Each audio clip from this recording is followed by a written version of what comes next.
गौवा के लोगवा के रोबना सहाला, ऑर्केस्ट्रा में खूबे पैसा छिटाला।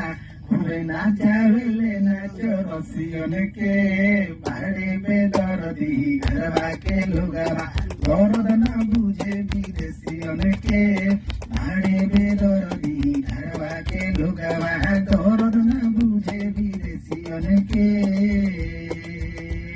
कौनो फंक्शन होला गर्दा उड़ा के, टोला मोहल्ला हो वही बोला के। हरदम रहे निरा हो पड़ोसियन के, बाड़े बेदर्दी घरवा के लोगवा। दर्द न बुझे विदेशियन के, बाड़े बेदर्दी घरवा के लोगवा। दर्द न बुझे विदेशियन के। कितना परिश्रम से पैसा कमाले, कुटी मरचा टमाटर के चटनी खाले।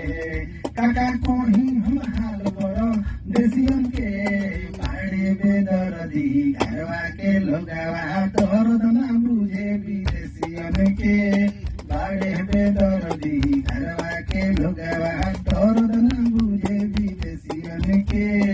घर भर के सब कर बड़ा घाट बाटे, तनको ना छोटका भैया घाट बाटे। का कही भैया रंग रसिया के, बाड़े बेदर्दी घरवा के लोगवा।